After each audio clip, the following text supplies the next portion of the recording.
I'm so happy to be here. We used to come here years ago, and then I guess we stopped eating out. The last time I was here, I think I was outdoors here, right in this very spot. Stan, thank you for asking me to take part in your wonderful enterprise.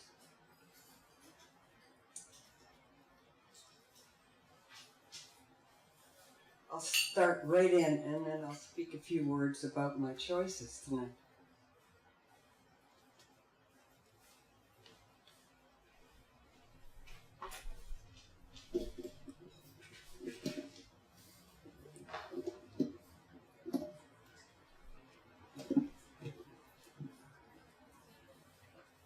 Men who play trombones love to play in groups. Outdoors, at dawn, they stand in canoes, mist rising around them from black glass, like grass growing. Lips press in flat kisses. They are blow brothers. Arms so long, extend, bend, slide, spilling back to woods the sounds that came from there.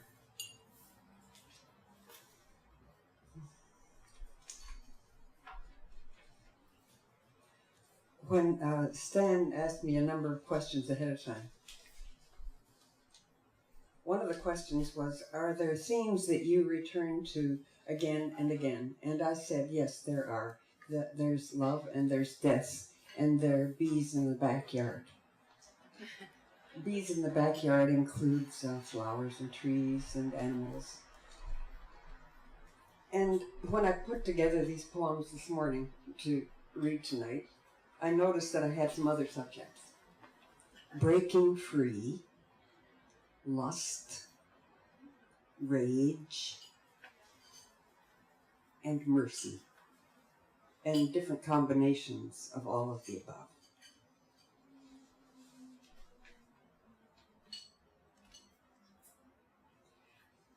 Lynn told me after David died, they curved his lips a little bit, like this,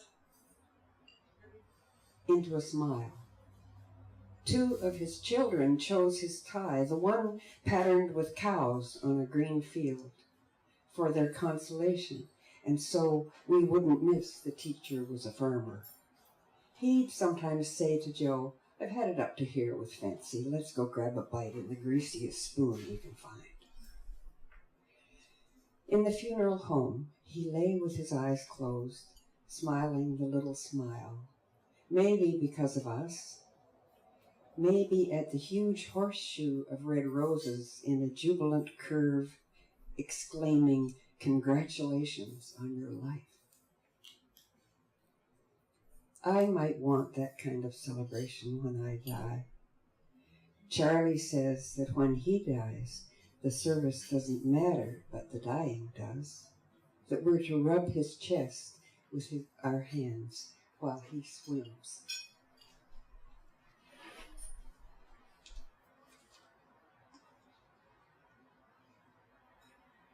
Blood meal to a sister. Today, after 15 years, I want to give you this book for Christmas by Henry Mitchell, also dead, who loved his backyard pond and sweet gum tree the way you lavish planted tapestries of beans and eggplants backyard wall to wall. And angel cakes. You'd say, I'll bake a cake, and that one cake proliferated. 6 or 7 rose celestial gold and white in neighbors' borrowed pans, and everybody brought their kids and forks from home to eat. Now you're in the earth. I've felt you there all day. I planted Clusiana tulips and 2 colchicums, their proper depth, and stirred in dried up blood to chase the squirrels off, to feed the quiet sleeping things. And suddenly, for you, in case you're hungry,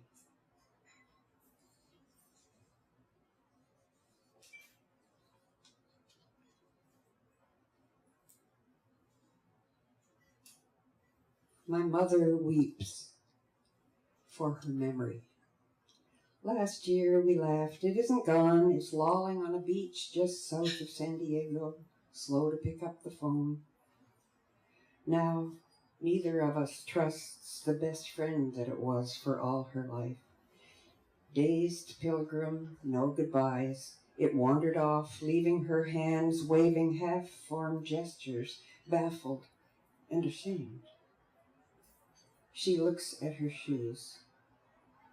We talk about the shapes our lives have made. She says, you must take a lesson. This may come to you.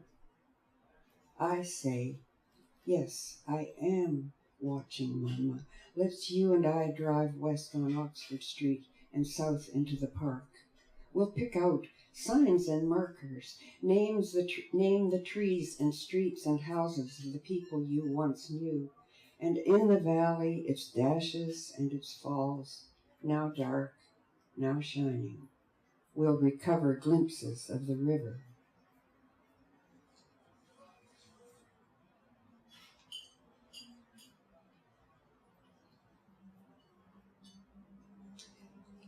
It seems to me that we must all do this. I started to say writers do this, poets do this, but I think everybody does. When we read something, we answer back to whatever we're reading. We answer back to the author. We say, well, what a jerk you are. Or you said that just the way I wanted to, but I didn't know I wanted to. At any rate, sometimes I'll write a poem that's a response to another writer, prompted by their poem, by his poem, by her poem.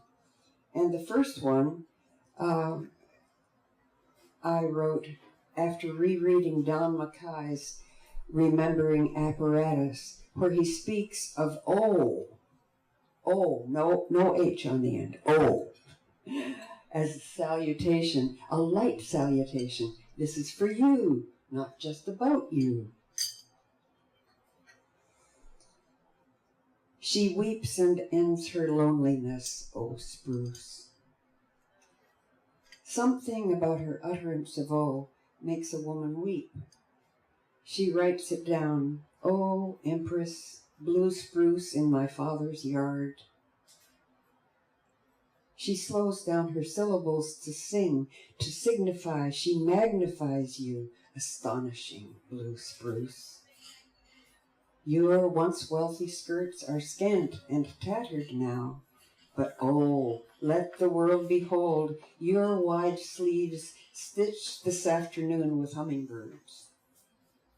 Azul, oh, haven't I loved you from first sight? Didn't I mean to tell you before now?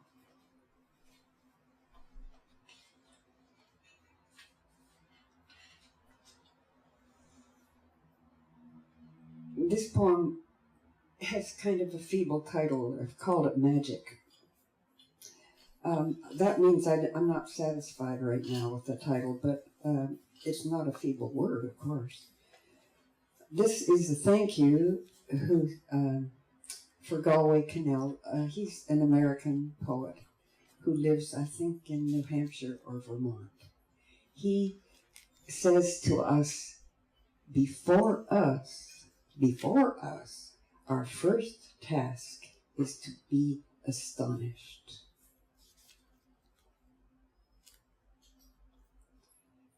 And I should mention who Maxine Kumin is. She's also an American writer. She lives in New Hampshire. She was a close writing friend of Anne Sexton. Do you remember those years?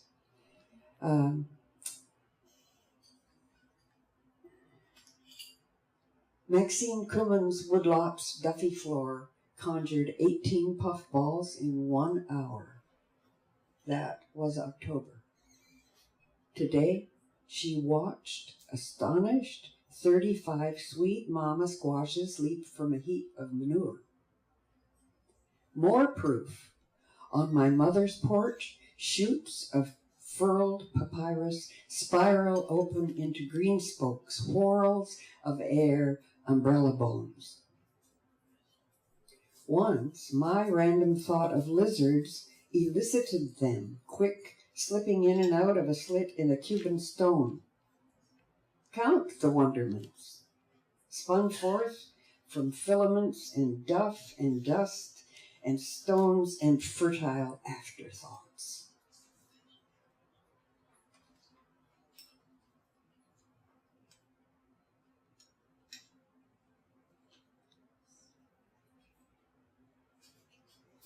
Maybe most poems are about or demonstrate breaking free.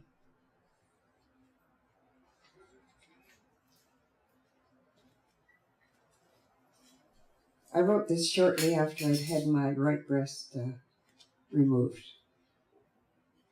Mendelssohn is singing, "How lovely are the messengers. I am swimming naked in a dream. I swim the breaststroke. Oh, this pool is Olympic size. I swim so long its length and hold a towel to disguise the absence of my breast. Astonishing, but I know why these other swimmers whisper shy and shocked. I reach the farther end, and giving up their eyes, I flip onto my back. I let the towel float away. I swim all the water back, propel myself with rapid kicks and sweeping strokes of my powerful arms, and breastless swim the lengthy all the water distance back. My skin so free, in my underwater ears, I hear an orchestra.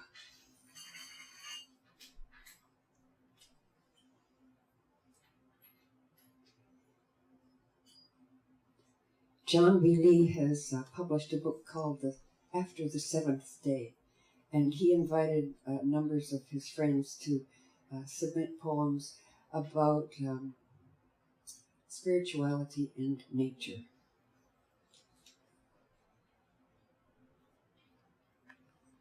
So the next three are my response to his challenge. We move the beauty around, dig 6 ostrich ferns from the front of the house, trundle them out back to honor the chestnut who was dying there in the light arms of her 100 years. Today, she sprouts miniature chartreuse origami, 1 per tip of dainty twig. She prepares to make of remnants of desire elaborate pale pagodas. They will vanish and give way to bristling green spheres of leatherette, satin mahogany seeds inside, each cupped in an ivory meniscus. Kids will hoard them, polish them on their pants, and play them conkers with a string. The 6 new-come ferns kneel at her feet. They reach and arch. They are the arms of William Blake's glad day. They are the living, waving image of glad day.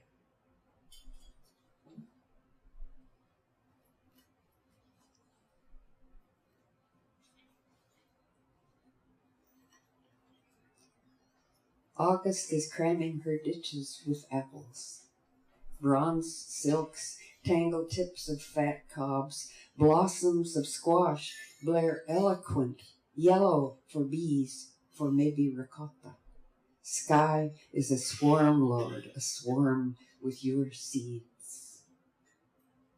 Stirred by the carnival, a young caryatid relinquishes her assigned post, dignifying the imperial porch, holding aloft the imperial roof. Watch. Her shoulders shudder and widen. 1 quickened arm breaks free. She reaches. She snatches a fistful of seeds.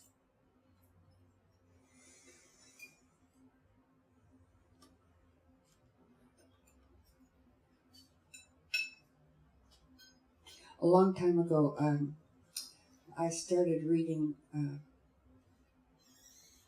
books by women who were traveling and seeking. And I first heard then about via negativa. I'd never heard of that before. So I kept my eyes and ears open, and I think I know sort of what via negativa is. You ask my name, I answer you, still ask, I do, and you keep asking for my name, I answer. Turk's cap lilies loud as clarinets, Rosa Gallica, faint clouds, silver tug of steelhead trout caught, not caught, you ask, I answer, shining lines of rain stream on every Allegheny mountain face, the scent of paradise behind a baby's ear. And still your longing clamors.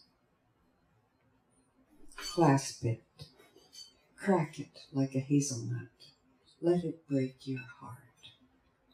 The tenderness thirsting there, that answer.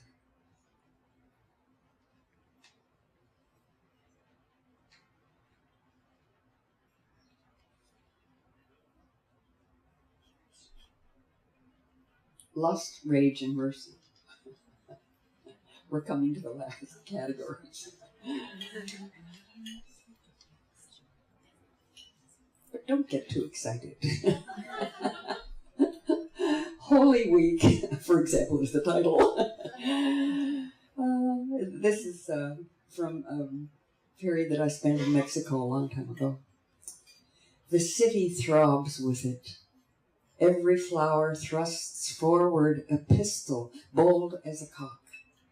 Lily and amaryllis pour forth pollen from honeycups, spill it out like manna into the very air that's sticky with desire. The stray Malamute in the studio today leaped for joy on our legs, and his pink penis pointed trustingly to us for home. Babies everywhere, white knitted blankets sculpted into cocoons, wee round heads bobble on Papa's shoulders, babies in the arms of bigger babies, babies walking, babies in parades, and one, an infant Jesus, with his holy ma and pa on the back of a truck on Juarez Day. Even I, with my gray hair, hear holas from young boys. My friend says, all I want is a nurse with a purse. But I say, they've got it, the fever, and I'm catching it.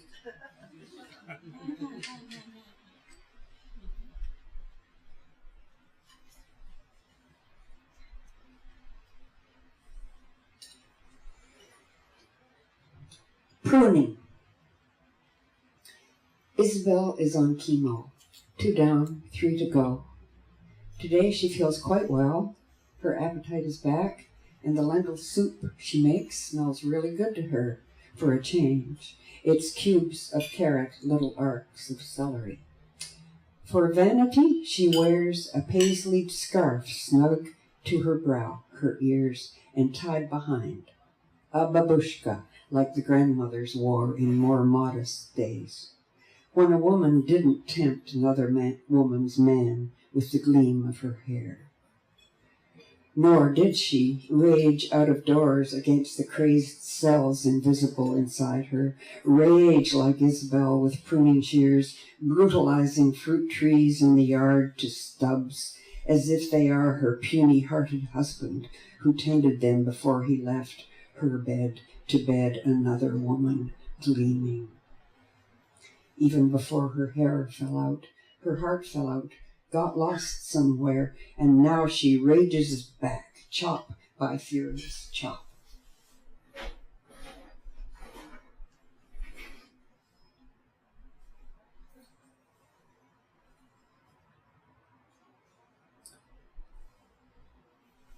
This sentiment of this short poem I got from an essay by Tim Lilburn a long time ago too. And here it is. Could we know what in the world of men's and women's lives is true except that we almost broke before? Don't be ashamed. Take pity on us all, for mercy draws courage to it. This is law, not grace, not even character.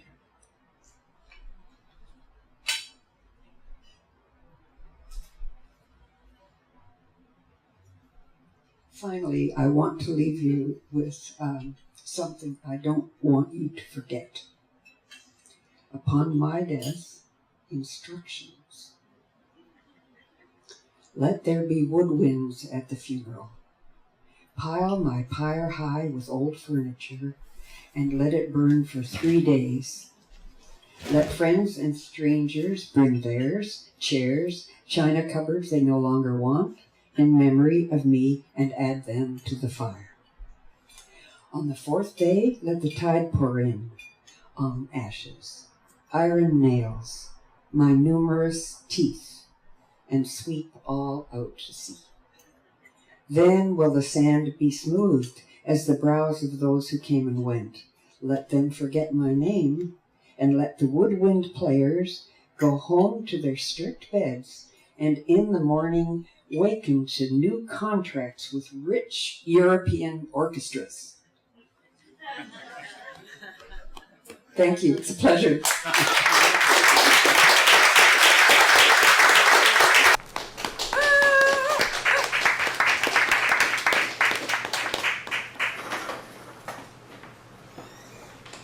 I'll see if I can do this in 5 minutes. Well, I'm the organizer. I got 2 extra minutes. Let's see. Okay. I just want to say that I'm so inspired after Susan talked about how she writes poetry. I just want to run home and pick up my pen. I'll lend you a pen right now. Yeah, I need to be totally alone, I think, knowing me. Anyway, we had, a long time ago, we got a couple of little kittens. And one of these kittens adopted me as its parent, one adopted Linda as its parent, kind of like a mentor, right? And I have this image in my mind of sitting at my computer desk reading something, and I'm holding a half of a cantaloupe in my left hand and spooning, with my right hand and reading on the computer desk, and then noticing over here this little kitten sitting on the desk just absorbing every movement of my hand, this spoon in the cantaloupe, up to my mouth, into my mouth. And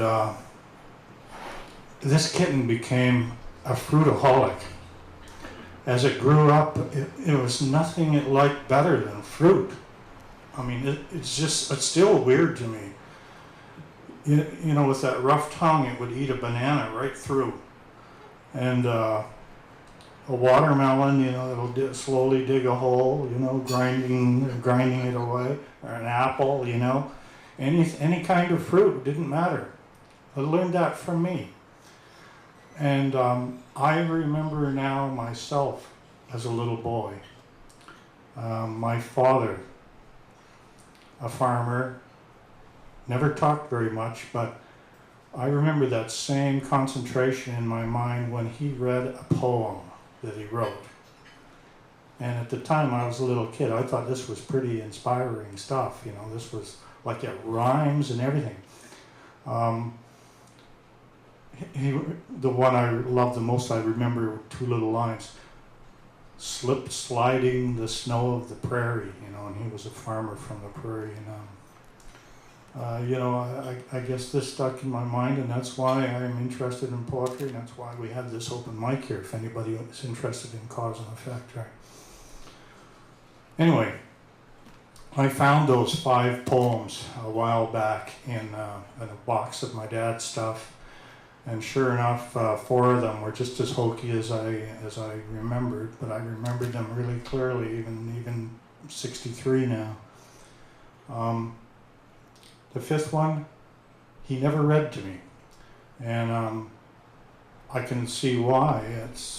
It was a substantial poem of his history as a young man in the Dust Bowl, his family living in a sod house out in the prairie, 1931.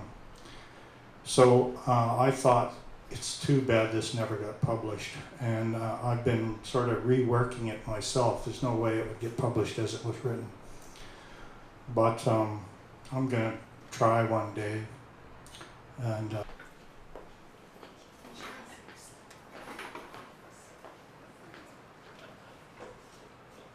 hey folks, and I'm always cool with videotapes. Just a few quick ones. The Breakfast of Birds. What sorrow is there that can compare to joy being found from the feasting on worms? The ecstasy of song sprung from relentless rain and the sighting of wriggling mud. A budding willow to remind us that happiness is indeed relative, subject to taste and weather.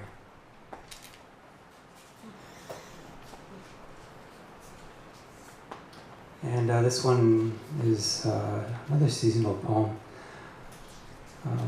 Because once in a while in your garden you get just one little rose blooming in November. And that's what this poem is. It's called November Rose. It's a Jane or Johnny come lately, the solitary rose in my garden, a harvest holdover or belated bloom that's risen when the others have died. It has none to compete for attention, isn't lost in a sea of red. I ponder its predicament, think of it as lonely, regretting it didn't blossom sooner when the buzz of flying insects were droning their affection. I'll water it in the evening, as stars speck the sky in autumn's cool. I'll sing it to sleep as I retire, pray for grace should the frost strike swift.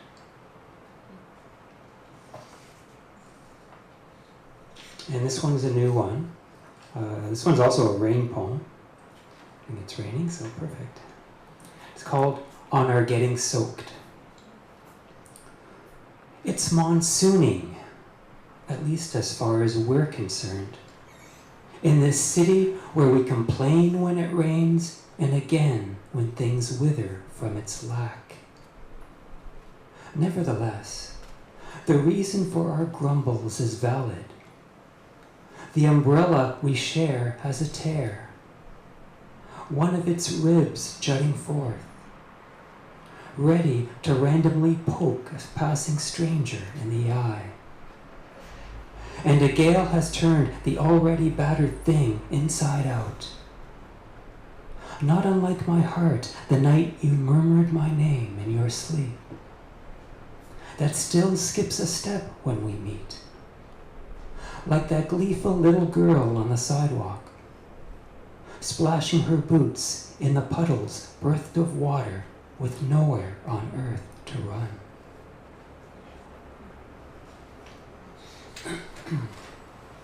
And being that this upcoming Monday is Remembrance Day, I'm going to read for you In Flanders Fields by Lieutenant Colonel John McCrae.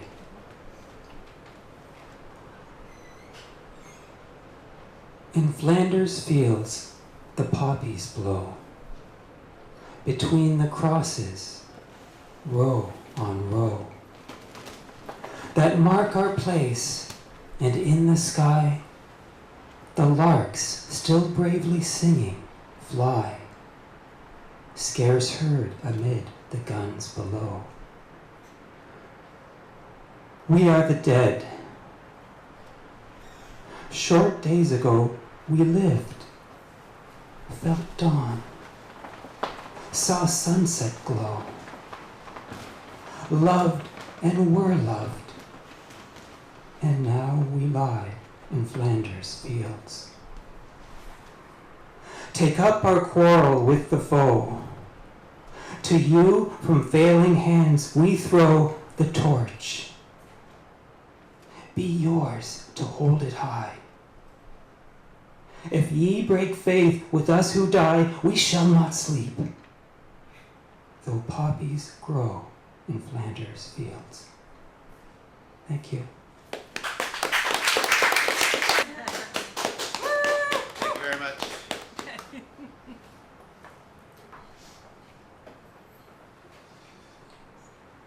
Okay, ooh. That's really loud. After I finish up, while the next person's coming up, that would be an appropriate time to sort of shuffle these around. We wonder why artists are starving. It's because we give away a lot of our work. So I'm going to give these to Dawna.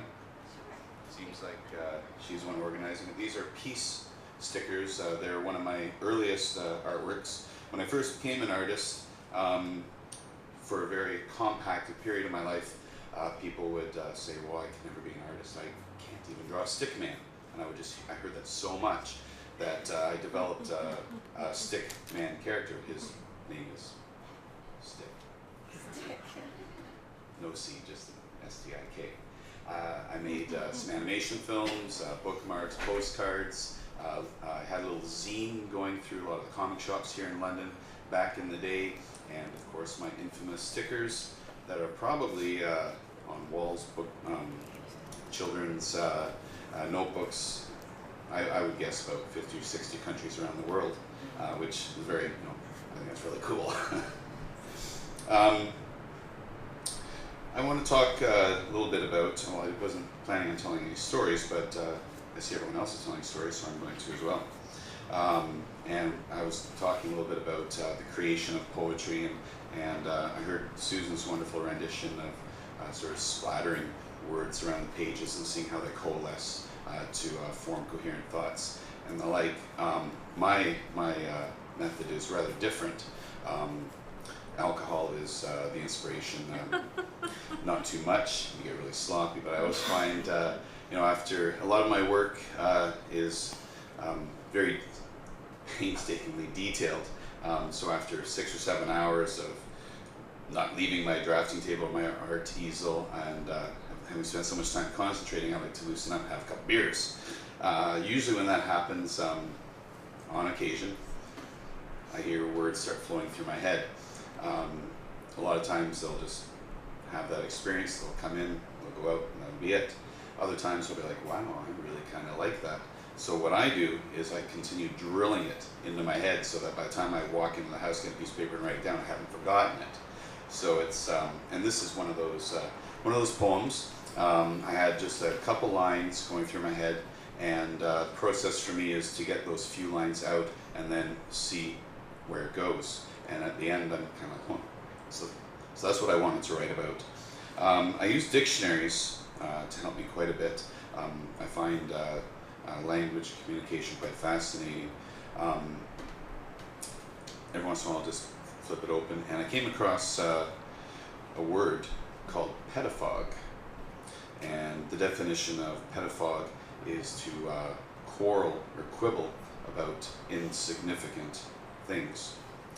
This is a poem about peace.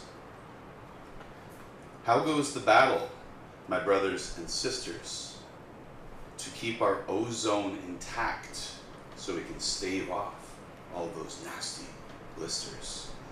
Have we reduced global exhaust emissions enough? Are we preparing for a future without lots of shiny and expensive stuff, like yachts and casinos and mansions of gold? Or will it be water and then air that is on the black market sold? How goes the battle, my sisters and brothers, to create a heaven on earth for all of our others?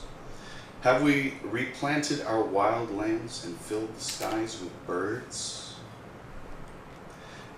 Are we giving life to our dreams, a music that is yet to be heard? Are we fueling our imaginations and opening our minds to see a world full of love to build where we can celebrate our collective divinity?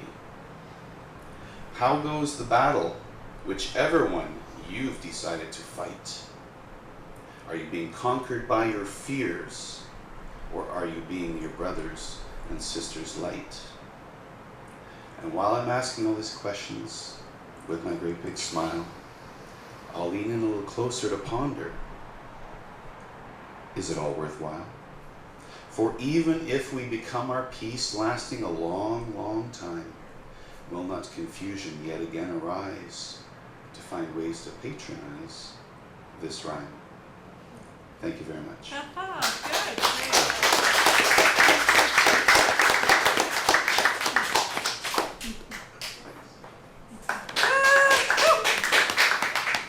Last month I read some stuff about integrity and perseverance and junk like that, you know. This month I'd like to start out with a little bit of humor, because humor is such a most important part of a writer's life. If a writer doesn't have a sense of humor, you know, a lot of freedom and imagination goes away. I'd like to start out with, you probably heard of Irma Bombeck.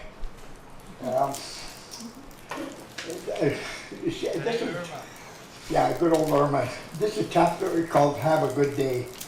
The meat mutiny came without warning. One day we were eating more and paying less, and the next there were 278 products on the market to help our hamburger. Housewives did not take the news sitting down. They stood outside of grocery stores eating dog food in protest. Signs went up suggesting, "Fight meat prices, suck your thumb." Suck your thumb. And clever cookbooks came out to combat the crisis. Cook cheap cost $12.95. Overnight, butchers became the darling of the cocktail party, replacing doctors. I hated myself for it, but I found myself playing the game like the rest of the homemakers. "How's your rump today, Fred?" I asked my butcher one day after he called my number. He looked around cautiously. "You've been a good customer of mine for 2 years, Irma. Nursed our baby back to health after the flu epidemic and loaned me the money to get my store started. A man doesn't forget things like that." I smiled. "I can arrange financing on a sirloin tip at 6% on yet being balanced for 36 months." For 36 months. See you at our house Saturday night," I smiled. "You bet," he waved. I had no shame whatsoever. "Well, if it isn't Fred Saucill, I hate to bring this up at a social gathering, Fred, but I was wondering if you would prescribe something for a tough round steak. The meat thermometer registers normal, and I've already given it 2 tablespoons of meat tenderizer." He looked up directly. "Take 2 aspirins and call me in the morning," he said. "Now, if you'll excuse me, I have to get back to Mrs. Beeman.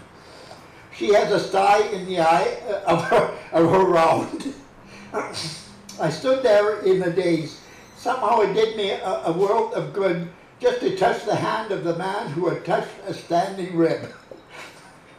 Standing at the meat counter day after day was depressing. I found myself looking over cuts of meat that I used to think belonged in bottles at Harvard. "What is that?" I asked Fred one day in the corner of the meat case. "Tongue. Whose?" It was an anonymous donor, he said dryly. "This is tripe," he said, holding up a carton. "I'll say," I said weakly. "Have you never tried pig's feet?" "No, never know where they've been." "Chicken?" I'll pretend I didn't hear that. I motioned to Fred to come closer. "Listen, Fred, do you remember that rump roast you financed last week? When you trimmed a little fat of the fat off, it went into deep shock and..." "I don't make house calls," he said stiffly. "So why don't you drop over to the house tomorrow," I said, "and I'll have a few people in and..." On Wednesdays I play golf, he said. Have a good day. That was over, chapter. Have a good day. Now, before I carry on to my, I'm going to read a poem about some of the beauties of a creation that we see through the little wee pupil in our eye, you know. And I think I better get into my poem before I get. I was a plumber for most of my life, so I got a pretty strong stomach, but I turned pretty red when women asked me, how's your rump, Fred? Anyway,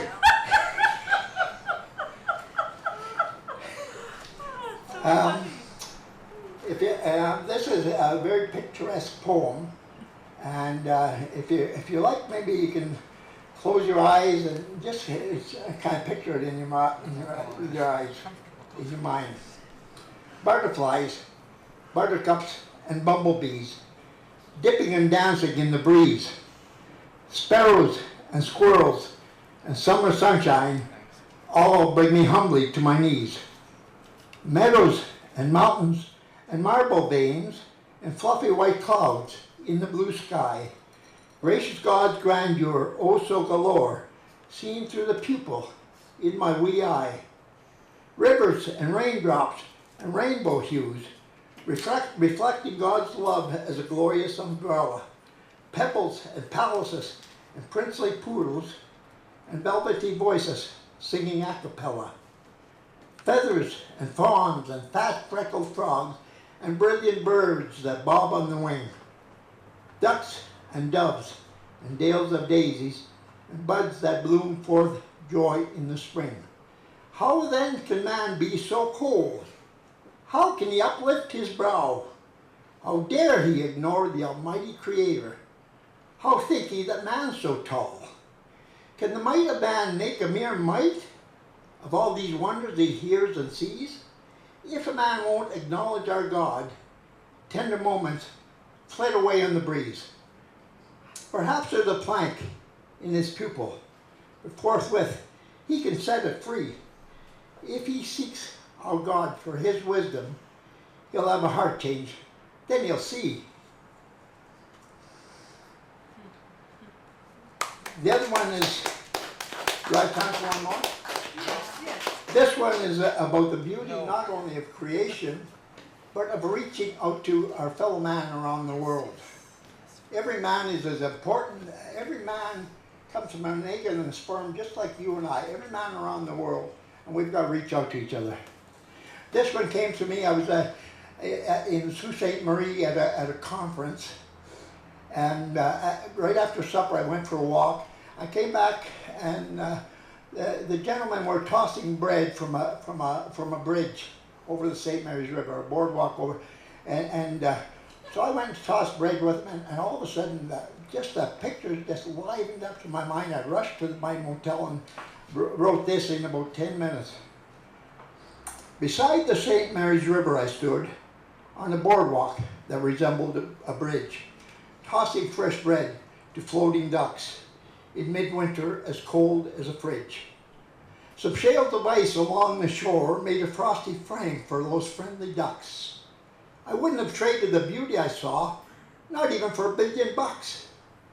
Gallant green heads with bright yellow beaks and winsome white rings lacing their necks. Plumes of feathers, gray, brown, and black. White tail feathers showing no specks. Orange webbed feet bounded their bodies forward on each toss of the bread.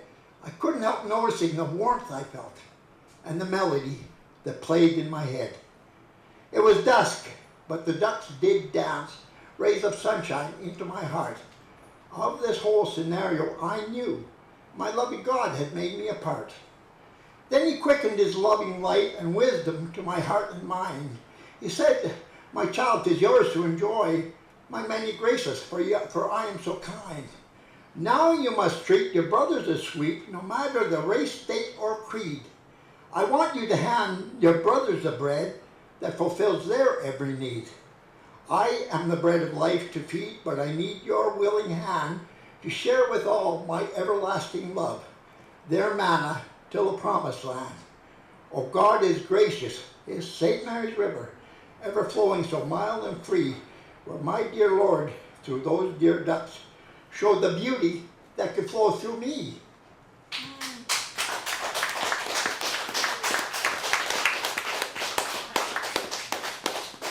Thanks, Fred. Paul, Branton? Branton? Branton, okay. I thought that's what it said.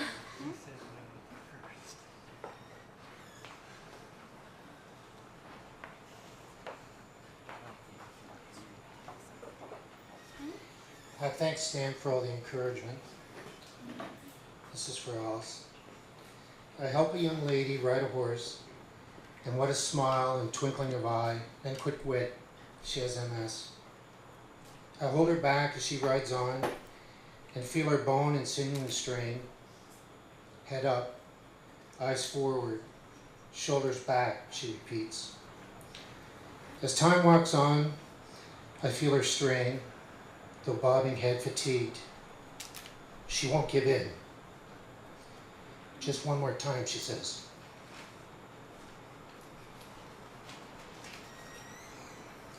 Bus ride. Bus ride, riding so fast. White stretched limo, foggy winter. Cold, distant, cautious eyes darting. Two beautiful kids, good as gold, soaking it all in. Legs suspended, halfway to the floor. Pant leg, bare leg, big boots, big hat, bare hands, sister beside. I can ride the bus all by myself. Bell ring. Uh-oh. Mom's getting off with baby, sister and me. Climb down, traipse to the front of the bus, proud as punch. Look way up to the giant bus driver. Bye. And silent birds. What do birds sound like? She asks. She's deaf since birth. I don't know if anybody signs, but that's beautiful. That's it. So, the hospital bed. You sleep curled as a fiddlehead, losing tone and color among the odors of waste and change. My pen runs out of ink. Their life flickers, the circuits but small sizzles of spark along beads of minutes. Count them. Hospital shades of blue, frog chorus of mechanical beeps and shurs, the night hush, the lunar sea, mottled, the eye deceived, your breath but a riffle along a shore, tangent to this world, your sleep the furled sails, the winding not yet the full length of cloth. The point, ooh, it dropped.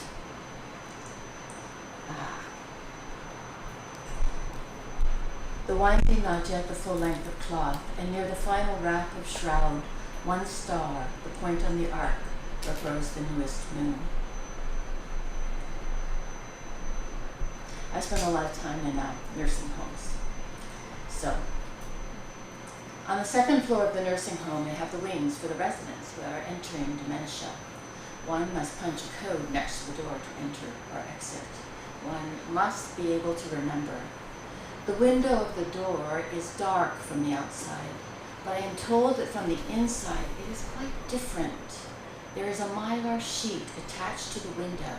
The lights from the atrium outside shine through it, creating a landscape, a plain, and yes, a path along a river, flowing from rolling hills seemingly distant.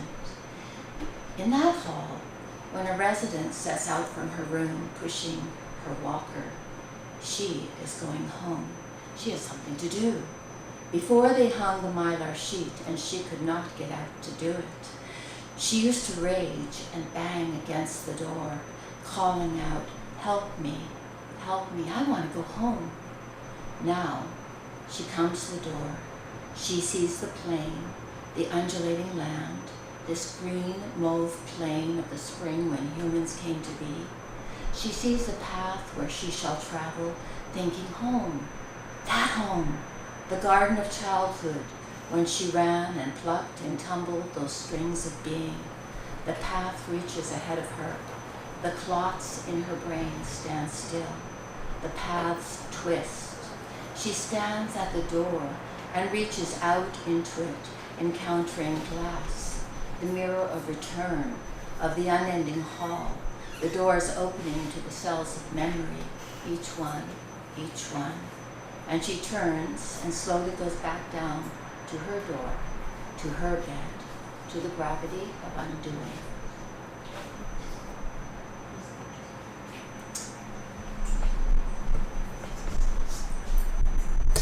Where old ones walk.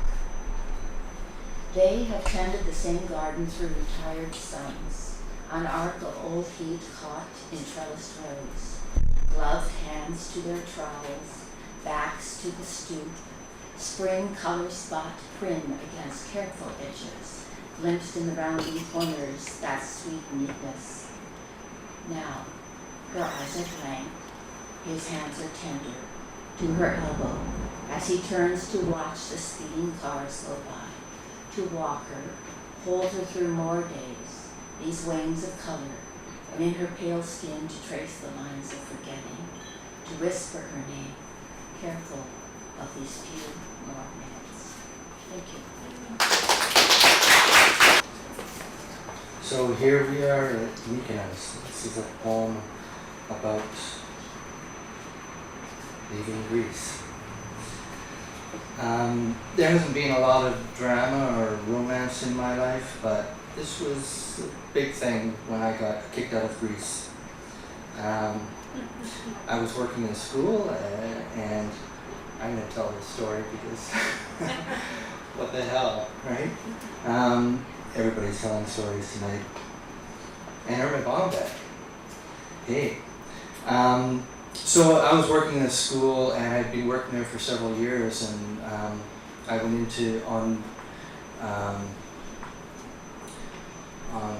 April 1st, which is the joke day, right? I can't remember. What's it called? April Fool's Day.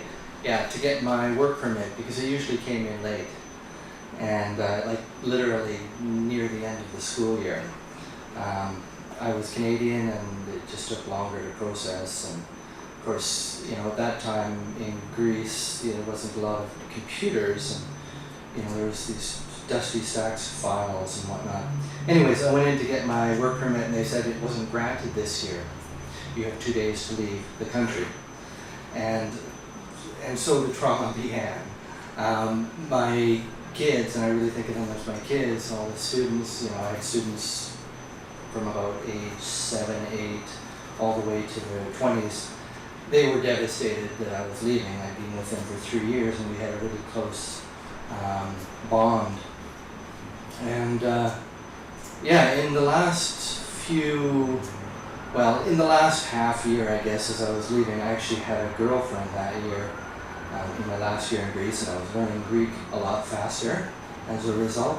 But I met this teacher, another teacher. Her name's Anastasia, Anastasia, as we would say, you know, in Canada. And yeah, there was an instant connection, and but you know, it wasn't something that either of us could pursue. And you'll find out part of the reason in the poem. So it's called Anastasia. Yours was a beauty you didn't believe in, more obvious in your obliviousness to it. It resisted the spell of the bedroom mirror, the colorful shelves of drugstore makeup. At the office party, you said belly dancing began in the bedroom, that its origin was the origin of love. Have you ever? I asked, and plunged us into an awkward intimacy that left me with vertigo, a sense of being out of my depth and drowning in my half-drunk daring. And then more so because you answered in kind, maybe once or twice, maybe 3 times the charm, I thought, smiling to myself, as if you could be, for me, the first one in Greece. your clear English sounding close to home. All I could do in Greek after 4 years was order drinks and ask for directions. After 4 years, I was still living mostly lost in translation. But we had one more night when we met at the bar in Milos, facing a mirrored wall of bottles shelved like books, with different stories possible behind each label, in whatever language. My index finger, hooked in a belt loop of your black jeans, made you my port that night, as my eyes tried to avoid those trying to see through your white blouse. Then Christmas came and went without a word either way. You'd said Christmas Day is for visiting with family or with friends, but we'd forgotten to trade numbers. Fate counts on holes in what we know, I think now. It had crossed my mind once or twice then, but I hadn't wanted to interrupt your story in mid-conversation, your life so far. Then the last time that I saw you, we were passing in a school hallway the night before I left Greece. You and your friends changed to English abruptly and laughed a little louder the closer you got. Raising your eyes to mine, their meaning I still remain unsure of. I was only sure that we would never share it. You had no idea I was leaving, and I wasn't going to stop you and explain the technicality that left me on the wrong side of new labor laws in the EC. You might have wanted to live in that illusion that we'd have other nights together, but it was an illusion I wouldn't have to live with for another. But I'd spent that Christmas Eve in booth 4, flipping through the pages in a fat telephone book, Salonika there at my fingertips in hundreds of names, but I wasn't sure of the spelling. You'd only said it once, too quick for the pen I didn't have, and not one Anastasia there beside my guest list of family names that I searched, like the blind reading the invisible. That's it. I don't have any stories to tell, in all seriousness. I used to think the Nobel Prize was something which honored the bravery of original thought and the courage to share. But then I met my older brother. He's ill, spends much time watching a series of television programs loud enough to overcome the volume of auditory hallucinations. And I began to wonder, maybe courage is something else. Maybe my brother plays a trumpet at a pitch I cannot hear, on a mound I cannot see, and medals simply aren't awarded for that. And this is some prose poetry, the title of which is No Chalice. It's always fresh brown red swirls on a cup of thin dark plastic lid, grooved and inviting and peddling steam like a reverend before his singular flock, I smoking and jamming keys of thin dark plastic of symbols in attempts to forge meanings, resuscitations of words like and as if, which posterity will or won't read over their own thin plastic imaginings of try. No chalice, no. Odysseus built a bed 10 men couldn't move, and Homer built Odysseus, and Whitman was singing himself electric of his fellow human beings, and Emerson called for such a one as he, and Kerouac and Ginsberg and Bukowski wrote from the gutter, from the road, and Burroughs shouted, "Our house is on fire, our house is on fire," with a wit as yet unmatched.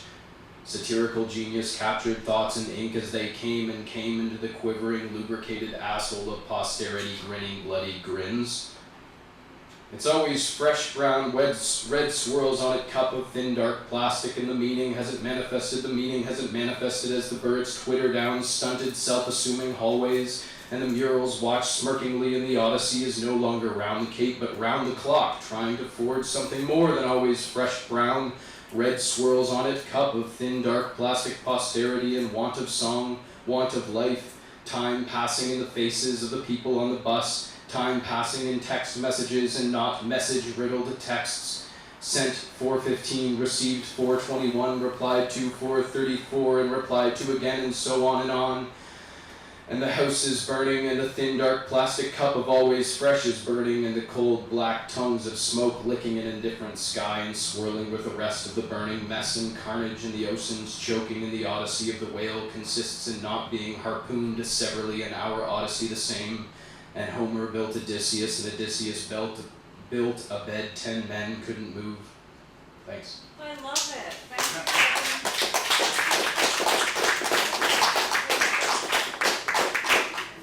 Now, Monica Lee is next, but I think I saw her leave. So, yeah, she's not running to the front. So that means that I'm going to close with a little bit of my poetry. So allow me to take off my host hat and put on my poet hat. I'm just going to read just a couple, and I do want to tell a little story. Please bear with me. Everyone wants to tell stories tonight.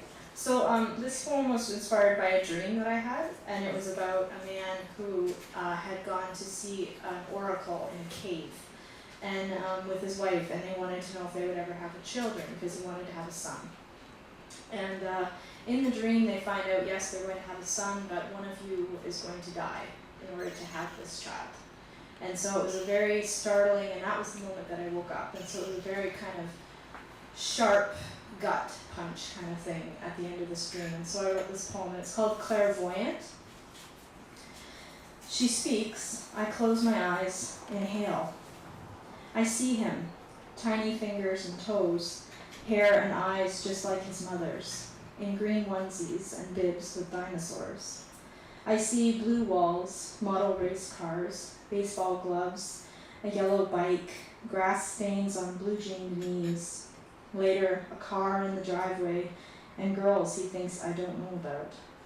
I see him, tall and auburn hair, and I see him say, I love you, Dad, wearing green, just like his mother, who left this world to bring him into it. Her all-important words hang in the air. And I'm just going to read two more. This one's just a little one. It's inspired by my great-grandmother. I'm very fortunate in that my great-grandmother only died last year, so I made it to 25 before my last great-grandparent died, so I think that's pretty special. And so this is called October Morning. Her birthday was October 31st. She was born on Halloween. So, in the cemetery where she's not buried, there's one tree towards the middle, bright yellow amid faded orange foliage, and I think of her. 93rd birthday this year, celebrated underground beside her husband. I hope that tree tells me that she's smiling and blooming somewhere that's not here. And the last one I'm going to read is about magic, and it's inspired by days like today. It's called Autumn Magic, and it's not written in my voice. Gray fall days make me want to go east, she told me on a gray fall day. Go east to where? I asked her. I'll know when I get there, she replied. The wind twisted her hair as she walked, parting the sea of steel clouds. She said the wind led her onward, eastward. I struggled to keep up. That night she lit candles and looked out eastern windows. A cold rain had started to fall. She sighed, turned away, caught me staring. The candlelight laughed in her eyes. Over tea she told me of ghosts that she'd met, of the magic that comes only in fall. You may laugh at the thought of in July, she said, but magic tumbles with the leaves. Today I feel drawn to the east, so I walk. I follow the gray wind to nowhere. I light candles, pour tea, as cold rain hits dead leaves, awaiting the ghost of her magic. So that's it for me. So now I'm going to take off my poet hat and put on my host hat again and say thank you all for coming. I know it was kind of a longer stretch than normal, but I really enjoyed everything that we heard tonight. So thank you to all of our readers. Thank you again to our musicians who are going to come back up and play for a little bit. The restaurant's open till 11, so you're welcome to stay and enjoy some more great food and drinks. And I hope everyone had a great time. Okay, so thank you all.